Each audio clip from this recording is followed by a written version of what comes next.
Olá, pessoal, tudo bem? Vamos comentar aqui sobre a reforma tributária, alguns pontos importantes que nós precisamos fazer algumas análises, e eu espero que eu consiga trazer o conteúdo de maneira direta, e relevante para entendermos um pouco sobre o que está acontecendo quando se fala em reforma tributária, tá? Vou compartilhar aqui um material para vocês para ficar melhor.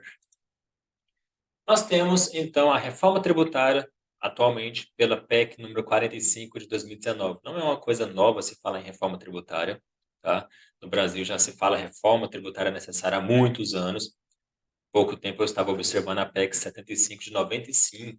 A Constituição tinha acabado de ser publicada, né? E já se falava em reforma tributária, porque o nosso sistema tributário não é da Constituição para cá. Ele é de uma lei lá de 66. Nosso Código Tributário, ele é de 1966. Então, muitas coisas foram alteradas ali no decorrer do tempo e isso foi gerando discussões, contencioso. Grande parte da nossa arrecadação está em contencioso e também em inadimplência, em informalidade. Mas, vamos lá. A ideia da PEC 45 é, então, agora ser a a proposta que vai, de fato, trazer essa reformulação do nosso sistema tributário, e depois dela, várias leis serão alteradas. Nós teremos lei complementar trazendo pontos complementares sobre isso. Então, vamos analisar aqui o que nós temos vigente no momento, tá bom? É uma discussão que ainda não está definida, porque foi aprovada apenas na Câmara e precisa ser analisada ali pelo Senado e para depois ser de fato, então, promulgada. Então, vamos analisar o que nós podemos pontuar nesse sentido. Colocando como se fosse ali uma linha do tempo, nós temos em julho a Câmara dos Deputados aprovando o texto em dois turnos, tá? Foram votos acima da, do necessário, né, que são 3/5 em cada uma das casas. Então, na Câmara dos Deputados isso foi aprovado. Salvo engano, em apenas um ou dois destaques que não teve, né, quórum necessário, mas o texto principal, o texto preliminar, substitutivo, né, ali de última hora ou não, esse texto foi aprovado em dois turnos. Em julho, nós temos essa aprovação. Então, a partir dessa aprovação na Câmara, que foi a editora, que ela juntou duas PECs, e envia isso para o Senado. O Senado Federal, então, está previsto a começar a analisar isso de agosto a outubro, tá? A previsão ali de ficar mais para os últimos meses mesmo. Provavelmente o Senado possa fazer alterações nesse sentido, tá? Um dos representantes lá do Senado diz que a intenção é sim de fazer alterações, tá? Então nós podemos ter movimentação alterando o texto. Não temos ainda definição sobre isso, porque o texto que nós temos aprovado e que estamos estudando aqui é o que foi aprovado na Câmara. Ele pode sofrer alterações no Senado. Se o Senado não alterar nada, isso é encaminhado para a sanção, mas vai ser uma promulgação da PEC, mas se o Senado alterar, isso retorna para a Câmara. A previsão, a expectativa, né, a esperança de alguns é de que essa proposta seja definida até o final deste ano. De qualquer forma, ficará então para 2024, 2025 a edição das leis complementares que trarão as regras de transição, como é que funcionará os textos que a reforma traz, que ficará a cargo de uma lei complementar trazer disposições mais práticas.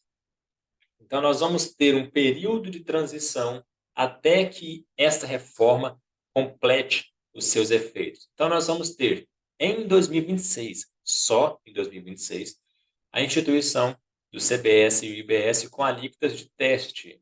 Tá? Por que alíquota de teste? Para sentir a arrecadação, para entender como é que vai funcionar, qual que vai ser o impacto disso, para eles poderem ali fazendo seus estudos de, de impactos da arrecadação, né? Qual o potencial de arrecadação destes tributos. Então, nós vamos continuar com o sistema atual e em 2026 começaremos a pagar essas alíquotas adicionais. E o que nós pagarmos desses tributos, nós vamos abater dos outros que nós já pagamos. Lógico, não vou simplesmente ter aumento de carga aqui, tá bom? 2027, o que muda? A CBS, ao invés de ser uma alíquota adicional, ela entra em efeito integral, que é a contribuição federal, tá? O IVA federal. Agora, o IVA estadual municipal, ele vai continuar sendo recolhido em partes, até que isso seja substituído. Por quê? Nós temos muitos municípios no Brasil, muitos estados. Colocar isso em acordo para todos demanda tempo, tá bom? E o IPI vai ter a redução, igual nós tivemos ali em 2022, vai ter redução do IPI, mas para os produtos que não tenham ali uma concorrência com a Zona Franca, onde não há uma produção similar na Zona Franca. Produtos que são fabricados em qualquer lugar do Brasil, que não na Zona Franca, terão, então, a sua redução de alíquota de IPI. 2028, IBS continua, né, porque a gente vai ter o financiamento do fundo, do Conselho Federativo, nós vamos entrar nessa discussão. 2029, nós vamos começar a ter a redução de alíquotas de ICMS e ISS. Nós vamos pagar o quê? Só 90% da alíquota, vai diminuir 10%, tá? A alíquota é 17, eu vou pagar 17 menos 10%, menos 1,7, tá bom? ISS é 5, eu vou pagar 5 menos 10%, vou pagar 4,5. Tá? Vai ter uma redução de 10%. Vou pagar apenas 90% das alíquotas. Depois, 2030, mais uma redução.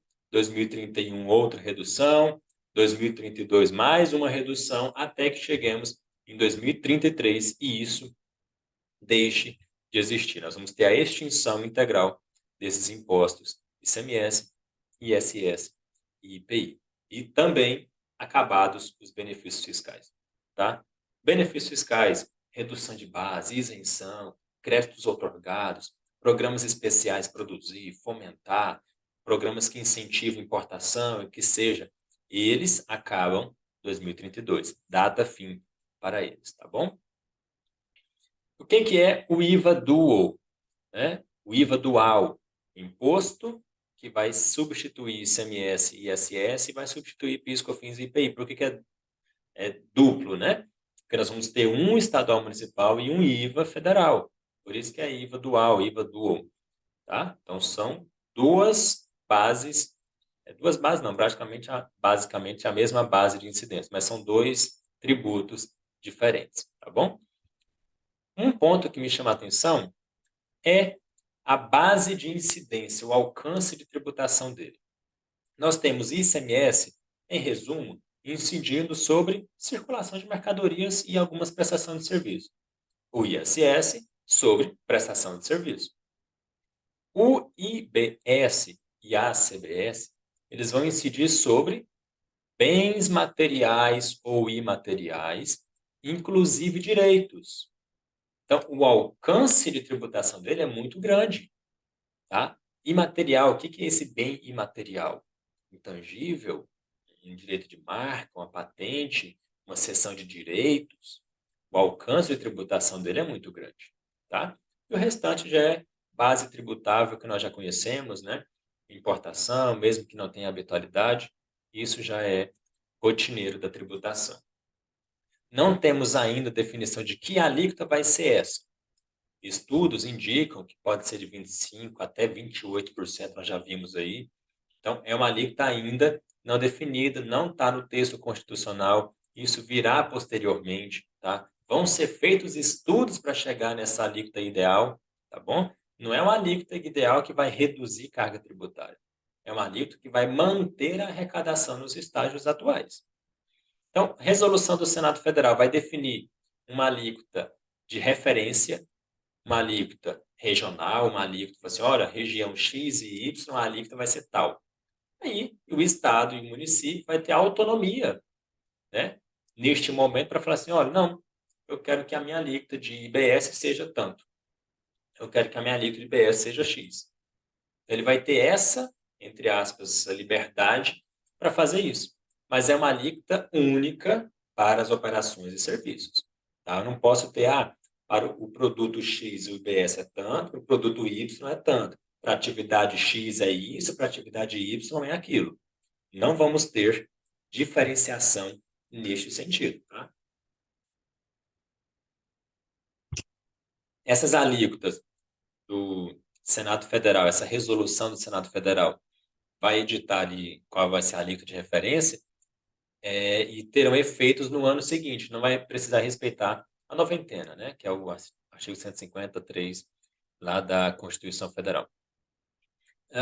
Nós vamos observar, né, na definição dessas alíquotas, os regimes específicos que terão tratamento diferenciado, favorecido ou não, mas que terão tributação diferenciada. E as alíquotas vão ser revisadas anualmente até que chegue em 2033. 2027, 28, 29, 30, vão ser feitas revisões para saber, olha, está muito alto, está muito baixo, precisa melhorar. Então, nós vamos ter aí momentos até chegar a 2033 de muitas alterações.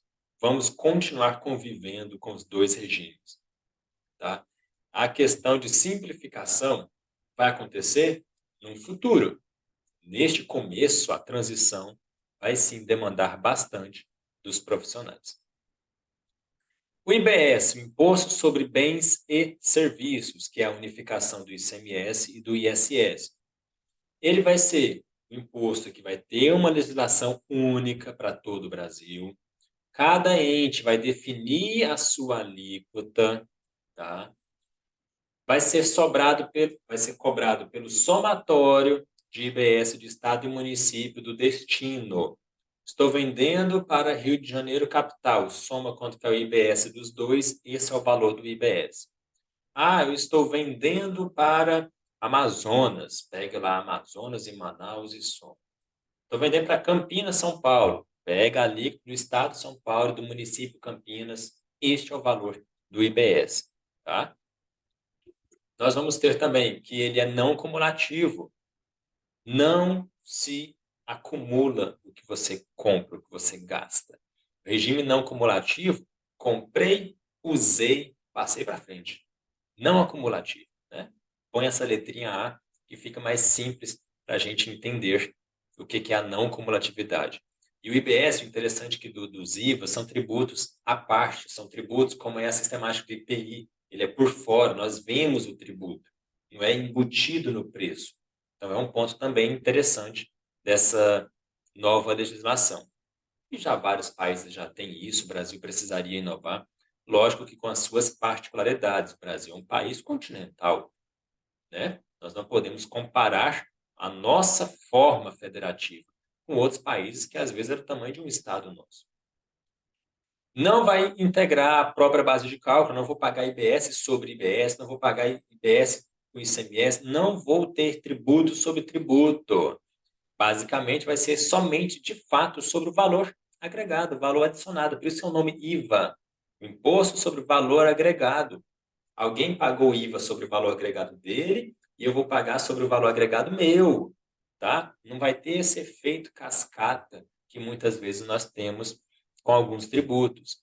E evitaremos, provavelmente, algumas discussões na composição do que é essa base de cálculo. Hoje nós temos aí, de maneira mais recente, todo mundo já está acostumado com esse tema, sobre o ICMS não compor a base de PIS e COFINS. Por quê? É um tributo que incide sobre o outro e não é sobre uma base líquida. Então, essa situação a gente vai ter, vai ser um pouco amenizada com o IBS. Não vai ter benefícios, incentivos, a não ser os que a Constituição trouxer, tá bom? Então, tira um pouquinho essas jogadas que os estados fazem. Muitas vezes, os benefícios foram colocados como culpados pelo problema da guerra fiscal no Brasil. Não é. Às vezes, os benefícios foram muito utilizados para incentivar, fazer com que alguns estados cresçam. Muitos estados se desenvolveram muito, atraindo empresas. Muitos estados cresceram acima da média nacional por causa disso. O grande problema dos benefícios é que, se não tiver um controle, se não tiver uma fiscalização, um acompanhamento grande de transparência sobre eles, pode acontecer dos lobbies e o estado ou o município ficar refém daquilo, daquela atividade, daquela empresa, porque se tirar o benefício, perde ali a arrecadação e tudo. Então, esse é um ponto negativo, mas é por falta de transparência, por falta de fiscalização e controle. Não é porque o incentivo ele é culpado de tudo que nós temos de guerra fiscal no Brasil. Seguindo, nós temos que o IBS da mesma forma que CBS, não vai incidir sobre comunicação, radiodifusão, sonora e de sons e imagens de recepção livre e gratuita. Esses são os itens resumidos sobre o IBS. Lógico que a PEC é gigante, mas eu estou aqui resumindo de maneira muito, muito simplista o que nós temos sobre o IBS. CBS, nós vamos ter praticamente as mesmas coisas, eles vão ter a mesma base, tá? Então, não vamos ficar aqui repetindo o que tem em um ou outro. Sobre o Simples Nacional na reforma tributária. Ele também terá alterações. Talvez essa alteração não impacte a arrecadação. Pode ser que ele não tenha tantos prejuízos falando de um regime unificado de recolhimento. O Simples Nacional, ele tem um apelido, né, entre os tributaristas de difícil nacional, porque tem muita particularidade, muita coisinha. Tá? Ele é muito simples nas obrigações acessórias, na facilidade de cumprir alguma obrigação, de entregar algum documento, de prazos, um regime mais favorecido. Tá? Ele é muito simples nesse sentido. Agora, para apurar tributos, ele tem muitas regras que às vezes não é uma regra comum de um tributo que a gente está acostumado fora do regime. Então, o que vai acontecer com o Simples Nacional na reforma tributária? Nós vamos ter duas situações. Continua fazendo recolhimento unificado dentro da sua guia do Simples Nacional, tá? Onde nós temos ICMS, ISS, PIS, COFINS e IPI, nós vamos tirar e colocar IBS e CBS. Muda o tributo lá dentro. Vai ter aumento ali? Vai depender de alíquotas. Mas essa forma de recolhimento não vai mudar. Só vai trocar o tributo. E continua não aproveitando o crédito e transfere o que ele paga dentro da guia do Simples, dentro do que ele apura dentro do seu regime. É um pouco diferente do que nós temos hoje. Nós recolhemos unificado, não fazemos apropriação de crédito e transferimos de duas formas. O que eu pago de fato de ICMS e aquilo que o tomador tem direito a aproveitar sobre a compra de PIS e COFINS. Então, ICMS, pago e transfiro o mesmo valor. PIS e COFINS, pago um valor e transfiro um valor muito maior. É a regra que nós temos hoje. O que nós vamos ter no futuro é tanto o, entre aspas, ICMS como o PIS e COFINS, eu vou transferir o mesmo valor que eu pago. Tá? Então, vai ter ali uma mudança nas questões comerciais, de negociação, preço de custo e tudo mais. A outra situação é que nós vamos ter aí um recolhimento por fora. Não quero recolher dentro da guia, eu quero recolher por fora. Porque eu recolhendo por fora, eu posso fazer aproveitamento, transferir o valor de alíquota maior. Então, dependendo da situação, a empresa do Simples Nacional vai ter que ficar fazendo essa análise de por onde ele vai fazer o recolhimento. Talvez isso não tenha tanto impacto aonde? É uma empresa que trabalha com o consumidor final, direto com o varejista, né, onde um público seu não está preocupado com adquirir créditos. Então, para ele, não faz sentido pagar IBS por fora. Ele continua pagando dentro da sua guia unificada. Tudo vai ser analisado e ainda assim, lógico, depende do que nós vamos ter regulamentação posterior. Teremos regimes específicos de tributação. Para quê? Para alguns setores, combustíveis, hotelaria, parques, tá? Nós vamos ter diversos setores tendo regimes específicos para serem tributados, tá? Não é quer dizer que esse regime está sendo beneficiado, vai ter uma alíquota menor. Não. Quer dizer que ele tem tanta particularidade que ele precisa ter uma regra específica sendo tratada para ele. E eu coloquei asteriscos aí em serviços financeiros e bens imóveis, porque a PEC traz o o que está incluído dentro de serviços financeiros e bens imóveis, tá bom? Então, esse aqui é só o resumo, mas depois a gente pode aprofundar mais nisso. Bens imóveis, né, incorporadoras, construção, compra e venda de imóveis, loteamento, tá bom? É basicamente isso. E os serviços financeiros, bancos, corretores, seguros, tá? Área financeira. Muita gente incluído nesses dois e a PEC coube, então, a definição o enquadramento de cada um deles. Fica criada uma cesta básica nacional, tá? Isso é um ponto positivo, é um ponto interessante, tá? Mas lógico que a gente vai ter algumas dificuldades quanto a isso para definir o que vai compor essa cesta básica num país tão grande com tanta diversidade como é o Brasil. Às vezes um produto que é comum numa região do Brasil não é comum em outra região, mas nós vamos ter que definir uma cesta básica nacional. Se eu for observar, por exemplo, o ICMS Goiás, nós temos vassoura estando dentre os produtos listados na cesta básica. Então, nós vamos ter aí uma certa dificuldade nessa definição, né, que, lógico, vai ficar a cargo do Congresso Nacional definir, né, por meio de lei complementar, quais serão esses produtos. Independente de quais sejam, quando definirem essa cesta básica, IBS e CBS não terão tributação dentro desses produtos, tá? Serão alíquota zero. Muitos produtos da cesta básica hoje têm benefícios de isenção ou redução de ICMS e têm benefício de alíquota zero no PIS e COFINS. Então, já são alguns produtos incentivados. Então, não quer dizer que esses produtos vão ser mais baratos para todo mundo. Ah, está colocando IBS e CBS alíquota zero. Pronto, reduziu o preço. Não é bem assim. Alguns produtos talvez não tenham impacto algum com isso, porque já são beneficiados.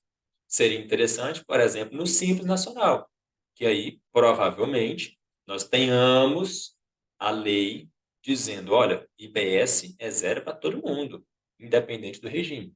Então, talvez seja uma situação também interessante, mas que tudo vai depender da lei complementar. Regimes diferenciados que terão a alíquota de IBS e CBS com redução em 60%.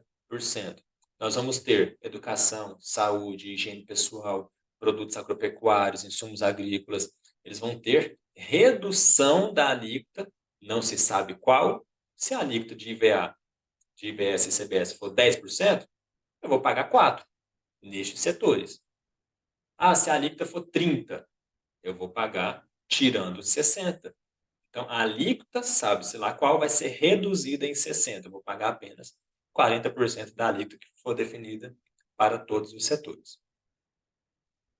E teremos também regimes diferenciados que terão 100% de redução. Serão serviços médicos, produtos hortícolas, frutas, ovos, medicamentos e produtos que envolvem a saúde menstrual. Então, não terão ali a incidência desses tributos.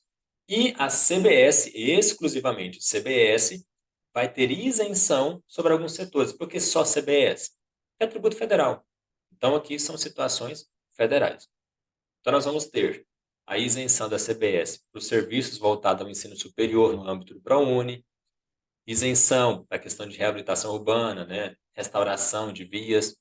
O PERSE, setor de eventos, continuará, tá? Com o texto vigente no dia que a PEC for promulgada. Então, algumas atividades já foram excluídas desde a sua edição, então não vai ser assim tão abrangente. A gente vai ter, no dia da promulgação, o que tiver vigente vai ser o que estará mantido no PERSE com a alíquota zero de CBS. E também um produtor rural, pessoa física ou jurídica, que nos ano fatura até 3,6 milhões, não vai contribuir com o CBS, tá? Não vai contribuir. Ele pode, se quiser, não há problema, tá? Ele é facultativo o seu recolhimento. E esses 3,6, o próprio texto já define que ele vai ser atualizado anualmente pelo IPCA. Não vai ser aquela situação que é um texto taxativo e não se muda nunca mais. Tá? É um ponto também interessante. Mas haverá também créditos presumidos. Ah, fulano não paga. Tá bom, mas quem adquire vai ter crédito presumido. Então, produtor rural, pessoa física que não queira recolher o IBS e CBS. Aquisição de transportador autônomo, que não contribui. Quem adquire também vai ter crédito presumido. Transportadores que contratam muito mão de obra de autônomos, né, vão ter crédito presumido. Indústria de reciclagem, empresas que trabalham, né, com logística reserva, também terão créditos presumidos sobre as suas aquisições. Aquisição de bens móveis usados de pessoa física não contribuinte para revender. Então, são situações que a própria PEC está trazendo. Olha, existem, então, situações em que não haverá tributação de IBS e CBS, então vamos gerar alguns créditos presumidos aqui já de definitivo. Então, são algumas situações que nós temos previstas no texto. Há também cashback, devolução do imposto. O IBS e o CBS é um tributo por fora que vai ser devolvido para aqueles consumidores finais, com o objetivo de reduzir desigualdades de renda. Só que nós não temos ainda condições, critérios, definições de como que isso vai acontecer, como isso vai ser operacionalizado, em que bens, em que produtos, em que regiões. Vamos aguardar como isso vai funcionar e se vai ser implantado, né? Porque isso é uma faculdade prevista no texto. Tudo depende de legislação posterior. Teremos também a criação do IS, o Imposto Seletivo, ou como muitos dizem, né, o Imposto do Pecado, que vai incidir sobre itens prejudiciais à saúde ou ao meio ambiente. Muito similar ao IPI, né, com algumas situações que o IPI possui. O Poder Executivo vai poder alterar suas alíquotas mediante decreto, tá? Comparando o ISS com o IPI não incide no que é tributado pelo IS. Tá? Não vai ter duas coisas no mesmo. Mas ele pode ter o mesmo fato gerador de outros tributos. E a base de cálculo, o IS vai fazer parte da base de cálculo dos outros tributos. Tá? Igual acontece com o IPI em grandes casos, por exemplo, com o ICMS. Então, nós vamos ter essas particularidades voltadas ao IS. O intuito dele não é arrecadação. Se virar um tributo de arrecadação, pode até ser discutido, mas o propósito dele é para diminuir esse consumo de alguns itens prejudiciais, geralmente cigarros e bebidas, tá? E também pode alcançar produtos que têm a tributação lá na Zona Franca, que tem a industrialização lá na Zona Franca. Outra coisa, saindo um pouquinho do consumo, vamos para outra base tributável que nós temos no Brasil, bens, tá? O IPVA sempre foi sobre bens automotores terrestres. O que vai acontecer? Estão incluindo os bens aquáticos e aéreos. Não quer dizer que agora todo mundo vai pagar, ou só os ricos vão pagar e vai diminuir o IPVA de quem tem veículo popular. Não, eles vão continuar pagando IPVA. Só que o que vai acontecer? Está aumentando mais pessoas que vão pagar IPVA. Então, nessa situação, ela traz algumas isenções. Veículo terrestre, que usa para fazer serviço. O transporte de questão rural, o trator e a máquina agrícola, eu uso para fazer o serviço. Então, não vai pagar IPVA. Agora, na área aquática, a embarcação que eu uso para fazer o serviço de transporte de pessoas, para fazer trabalho artesanal, pesca artesanal, às vezes a pessoa é um ribeirinho, mora ali no interior, tem ali apenas aquela embarcação para a sua forma, né, de buscar renda, então não vai haver IPVA sobre aquilo. E na área dos bens aéreos, basicamente se resume ali aos jatinhos, aos helicópteros, porque os que usam para prestar serviço, transporte, os operadores certificados, logicamente não terão a tributação do IPVA, e em ambos os casos, o IPVA poderá ter alíquota diferenciada de acordo com tipo, utilização, impacto ambiental, eficiência energética e tudo mais. Então, vai ter diferenciação de acordo com, entre aspas, a seu benefício ao meio ambiente, tá? Incentivando talvez ali a produção de veículos elétricos. Outro tributo que também está sendo alterado é o ITCMD, Imposto sobre Transmissão Causa Mortes ou Doação, tá? Hoje, estados, exemplo, Rio de Janeiro e Goiás, talvez não tenham tanto impacto com ele, porque já é um tributo progressivo, né? A alíquota já pode ter faixa de alíquota máxima, que é 8%. Então, talvez nessa progressividade não tenhamos tanta alteração.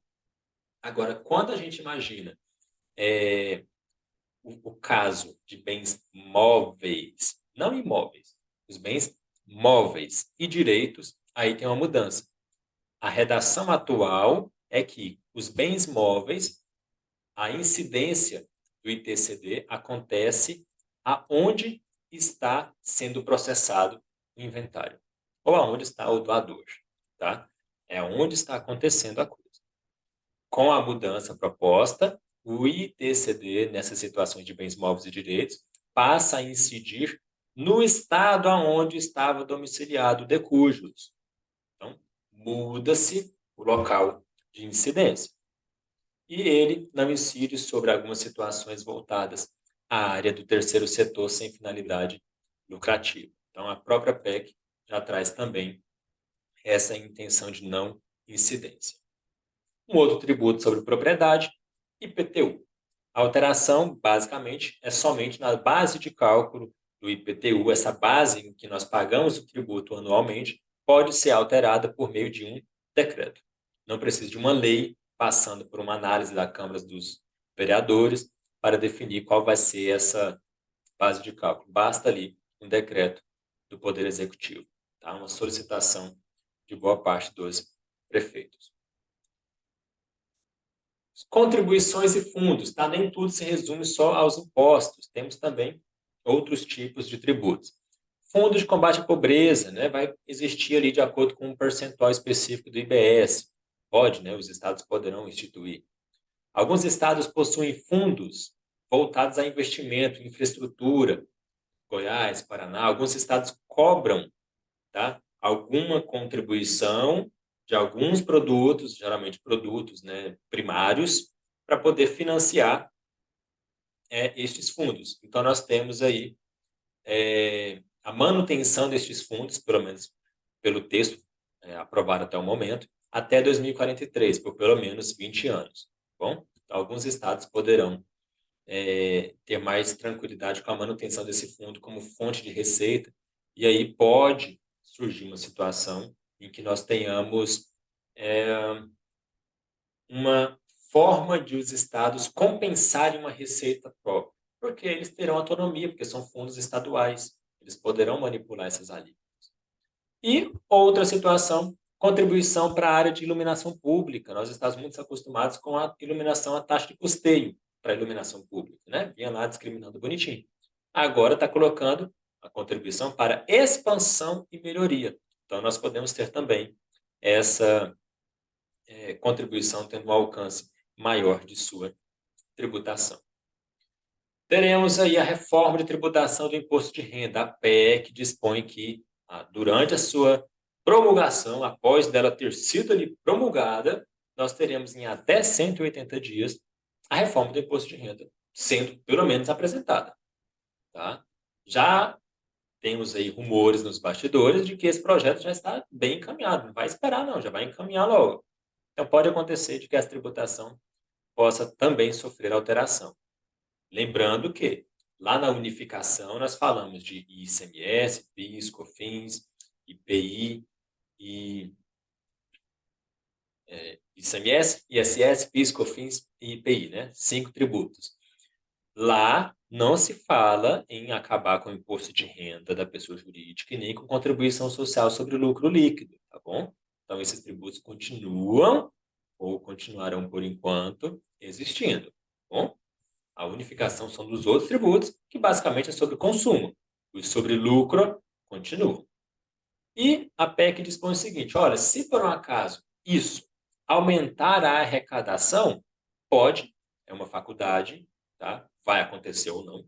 Mas esse aumento de arrecadação, como a gente aumentou muito a arrecadação, então a gente pode usar isso como justificativa, como desculpa, para poder reduzir a tributação sobre a folha de pagamento ou até mesmo a tributação sobre o consumo. Tá bom?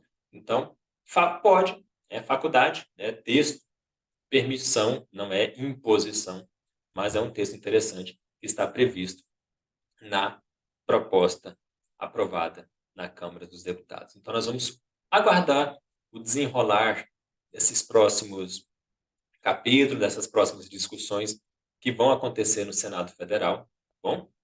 E ficamos por aqui. Dúvidas, pessoal? Continue nos acompanhando nas redes sociais. Foi um prazer estar por aqui. Eu sou o Marcos, no Instagram é Marcos_tributarista. As redes sociais da Objetivo Edições, estamos aí sempre buscando trazer conteúdo para vocês. Nos vemos, até uma próxima.